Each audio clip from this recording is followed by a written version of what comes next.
Welcome to this exciting explainer. Today we are diving into a high-stakes tale packed with dangerous bandits, hidden treasures, and some seriously incredible cleverness. We're not just going to talk about the famous legend of Alibaba.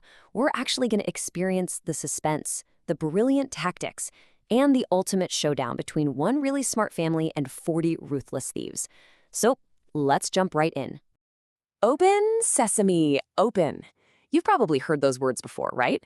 Well, those magic words actually unlock a dark, terrifying mystery that kicks off our story deep in a mysterious forest. I want you to imagine being a humble, poor woodcutter named Alibaba. Every single day is exactly the same. Gather wood, sell it, and just try to survive. But one morning, that ordinary world completely shatters. The ground starts to rumble. He hears the thunder of hooves approaching fast. He spots this group of really dangerous-looking horsemen with stern faces and heavy weapons. Absolute panic sets in. He quickly hides his donkey in the bushes and scrambles up the highest tree he can find, holding his breath. Imagine hiding in that tree. Try not to make a single sound, as exactly 40 heavily armed, terrifying bandits march right below you into a secret cave. 40! Think about the sheer terror of that moment for a second. One sneeze, one snapped branch, and Alibaba is caught for sure. He watches closely as the bandit leader steps up to a giant solid rock and shouts those magic words. Magically, the rock swings open like a heavy door, revealing a pitch-black cave. The thieves march in carrying heavy sacks. Once they leave empty-handed, Alibaba creeps down, repeats the exact same words, and discovers a blinding mountain of gold and jewels.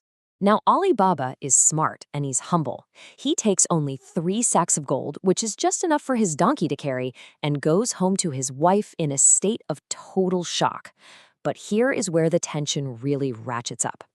Alibaba has a brother named Kasim, who is a very wealthy and honestly a very greedy merchant.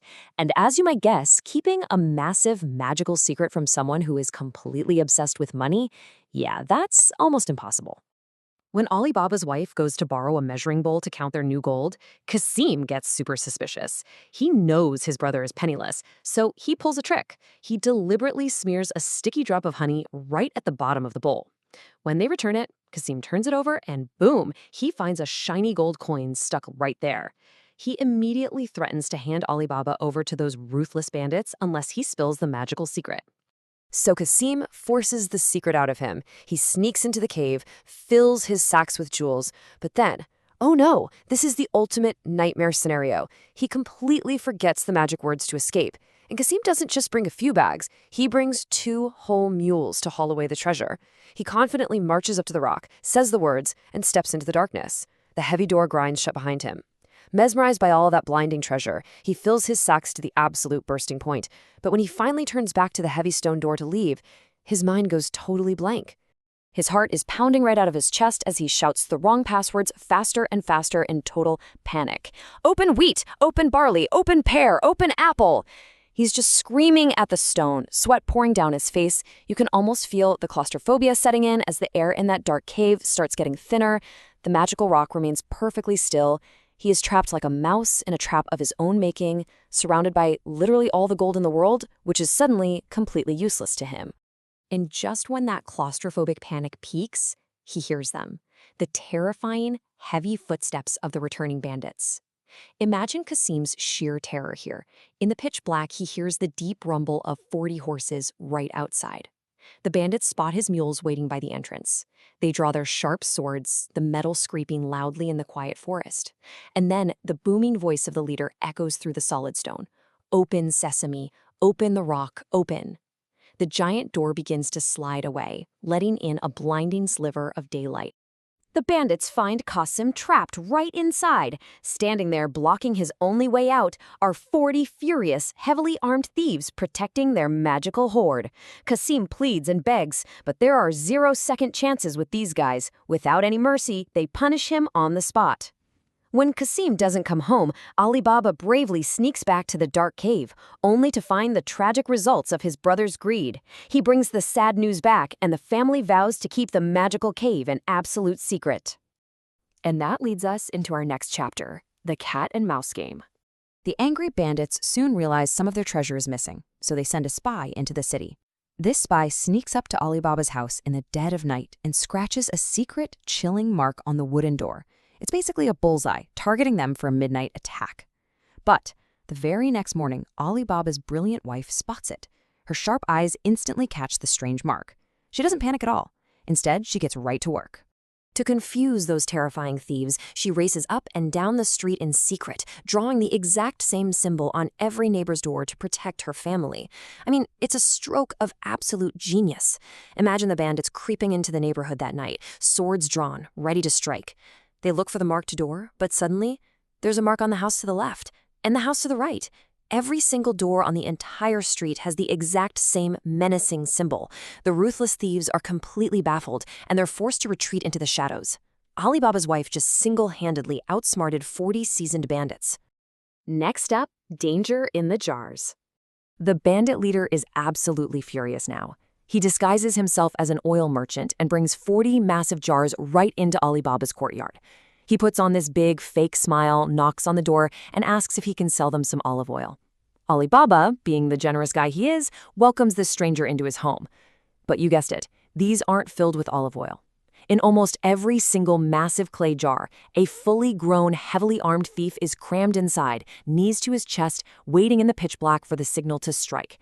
They are just sitting there in the courtyard, completely undetected, while Alibaba and his family go about their evening just yards away. A deadly trap is perfectly set right inside the walls of their house.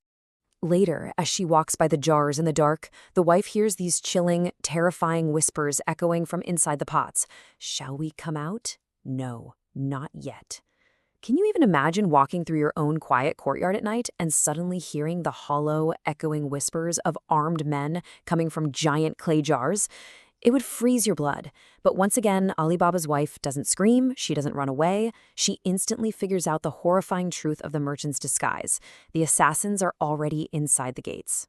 And she stays completely cool. She creeps back into the kitchen, quiet as a mouse. She fires up the stove and boils an enormous, bubbling cauldron of hot oil. Then, sneaking back through the dark courtyard, she pours the hot oil into each vessel, one by one. She stops the thieves in their tracks, without making a single sound. It is a masterclass in staying calm and outsmarting the bad guys. When midnight rolls around, the leader sneaks out and whispers to his men. But what he finds in those jars terrifies him so much he flees the town forever. He creeps into the courtyard, totally expecting his small army to burst out and take their revenge. He whispers into the darkness, "We will attack soon. Are you ready?" Silence. He asks again. Nothing. Slowly, filled with creeping dread, he opens the lid of the first jar. When he realizes that his entire invincible gang has been single-handedly defeated by one clever woman while they hid in the dark, sheer panic overtakes him. He literally runs off into the night, abandoning his magical cave forever. With the danger finally gone, Alibaba and his clever wife didn't just hoard the treasure like Kasim tried to do. Instead, they expanded their shop and became very wealthy, but they never lost their kind hearts.